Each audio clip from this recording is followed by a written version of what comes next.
Bonjour à toutes et à tous, bienvenue dans cette nouvelle Vendée en direct. Alors aujourd'hui on se trouve à La Roche-sur-Yon au Ciel pour parler culture et plus précisément de photographie, puisqu'ici est exposée une série de photographies entre 1976 et 86. Et justement je me trouve avec la directrice du musée, Claire Morer-Montosé. Bonjour. Bonjour. Alors l'exposition ça s'appelle 1976-1986, une décennie de photographie en couleur. Déjà, qu'est-ce que c'est que cette exposition? Qu'est-ce qu'on retrouve?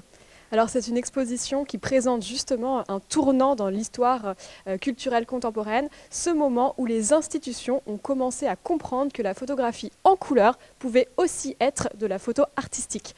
Auparavant, la photographie en couleur était surtout vue comme une photographie un peu vulgaire ou destinée à des publicités, à des revues de voyage, une photographie utilisée par les amateurs, mais pas finalement vraiment dans ce domaine de la photographie artistique. Donc c'est tout l'enjeu de cette exposition aujourd'hui.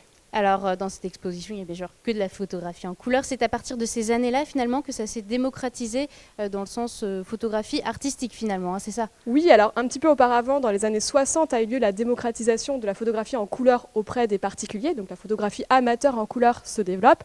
Et effectivement, certains artistes commencent à s'emparer de ce sujet-là. Ce qui est important dans l'histoire culturelle, c'est l'année 1976, où un grand conservateur du MoMA à New York décide de réaliser deux expositions coup sur coup sur des photographies en couleur, enfin sur des photographes qui utilisent la couleur. Alors inutile de vous dire que ces deux expositions, ne sont pas du tout bien reçues par la critique. Vraiment, les critiques qu'on peut encore lire aujourd'hui sont odieuses. On dit mais qu'est-ce que c'est que ces expositions? Le musée n'est pas un cirque, c'est vulgaire, c'est tape à l'œil. C'est un projet fou. Oui, il a vraiment eu le courage de s'opposer à la critique en place. Et grâce à lui, donc après ces deux expositions qu'il a menées, le regard commence à changer et donc dans différents pays du monde, on voit apparaître des photographes qui effectivement pratiquent la couleur et des galeries ou des musées qui les exposent. Alors, dans ces nouvelles formes de photos, qu'est-ce qu'on peut retrouver? Qu'est-ce que les artistes tentent de transmettre finalement? Qu'est-ce qui change par rapport à la photographie en noir et blanc? Eh bien, dans tous les domaines, quel que soit en fait le domaine pratiqué par le photographe, la photographie ajoute quelque chose. Donc, il y a des photographes qui proposent une réflexion très sociologique. Ils se servent de la couleur pour ajouter des informations, comme le type de tissu porté par les personnes représentées ou ce qu'elles peuvent manger. Il y a d'autres photographes qui, eux, s'intéressent à la couleur en tant que jeu plastique. Donc finalement, le sujet est presque évacué. Ce qui les intéresse, c'est de composer des œuvres à partir des couleurs. Et puis, il y a des artistes qui intègrent ça dans leur démarche pour toujours ajouter des informations, être plus percutant et changer vraiment le mode leur mode de pratique. Et finalement, vous le dites, hein, on voit des informations qu'on ne voyait pas. Alors, je ne sais pas si on peut le voir sur les photos qui sont juste ici, par exemple. Par rapport à une photo en noir et blanc, c'est pas du tout la même perception, en fait. C'est pas la même perception, effectivement, et c'est ce qui intéresse beaucoup les artistes. Par exemple, là, on est devant 4 œuvres de Martin Parr. Lui, il a un regard très sociologique sur la société en Angleterre du début des années 80, et il utilise les couleurs comme information. La violence de la société de l'époque est vraiment retranscrite dans le côté criard des couleurs qu'il choisit. Donc c'est vraiment ce type d'informations que peuvent privilégier les artistes. Alors, c'est une exposition qui est reconnue d'intérêt national par le ministère de la Culture. L'intérêt concrètement de l'exposition, c'est de transmettre quoi?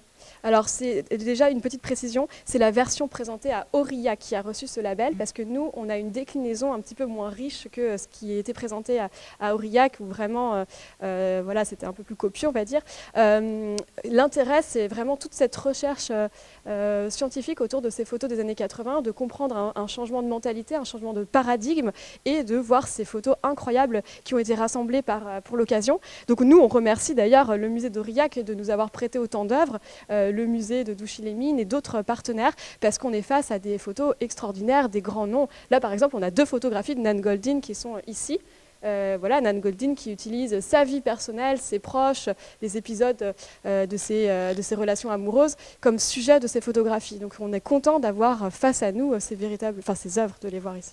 Et on a combien de tableaux au total ici? Alors il y a une 60aine d'œuvres exposées. Si j'avais bien compris, j'ai bien compté, il y a 19 artistes représentés, 6 femmes parmi ces 19 artistes. Donc ça donne un panel de ce que peut être la photographie en couleur de ces années-là. Alors le commissariat assuré par Lilian Froger précise bien qu'il ne s'agit pas d'une vision exhaustive, mais assez représentative de ce qui pouvait se faire dans ces années-là. Donc on voit par exemple, parce que là je vois que vous basculez dans la partie sur l'époque contemporaine, sur la contemporanéité de la couleur. On va y arriver. C'est le mot qu'on ne voulait pas dire. Voilà, donc là on voit que les formats brutalement changent. Les photographies deviennent gigantesques pour se confronter à la peinture, pour être en concurrence. Ça concurrence même la peinture finalement en fait. On rentre dans un autre format de photographie. Un autre format de photographie, et c'est vraiment une réflexion qui prend tout son sens après une très belle exposition du début des années 80 qui s'appelle « Ils se disent peintres, ils se disent photographes », où on voit que les artistes finalement utilisent la photo comme de la peinture. Alors, quel type d'artistes on va retrouver par exemple, ici, on va peut-être pouvoir se pencher tout à l'heure sur des tableaux bien précis, mais globalement, quel type d'artistes? C'est français ou de toute nationalité en fait? Oui, il y a des artistes français, il y a des artistes anglo-saxons, un artiste indien, donc oui, plusieurs nationalités. Il y a des œuvres qui viennent de nos collections, j'en profite pour le dire. Donc oui, à La Roche-sur-Yon, on a une très belle collection de photos contemporaines, et donc dans l'exposition, il y a 11 œuvres qui viennent de nos collections à nous, comme celles qui sont juste ici, de Garnel. Garnel, c'est un photographe qui a travaillé, il a eu une commande très importante de la direction de l'aménagement du territoire au début des années 80, donc il a photographié beaucoup de chantiers, des espaces un peu en transition, et ensuite il est entré dans les intérieurs des gens. Donc vous voyez que là, c'est encore comme ce qu'on disait tout à l'heure, ce qui l'intéresse, c'est pas du tout un regard politique ou sociologique ou quoi que ce soit, c'est vraiment le jeu des couleurs dans ces lieux qui sont saturés d'objets, ces intérieurs saturés. Alors l'exposition, on la retrouve ici à La Roche-sur-Yon. C'est jusque quand et vers quel type de public on va pouvoir s'arrêter? Alors là, vraiment, on attend tous les publics, les personnes qui sont amatrices de photographie, celles qui veulent en savoir plus sur une période importante de l'histoire culturelle, celles qui veulent venir en famille parce qu'on a prévu un dispositif. Donc voilà, tout le monde est attendu. C'est une exposition qui va durer jusqu'au 14 mai. Voilà, donc vous avez 2 mois et demi pour venir découvrir tous ces chefs-d'œuvre qu'on a installés sur nos cimaises. Et tout public. Tout public. Très bien, merci Claire en tout cas pour toutes ces explications. Moi je vous remercie de nous avoir suivis, on se retrouve très très vite pour une nouvelle Vendée en direct.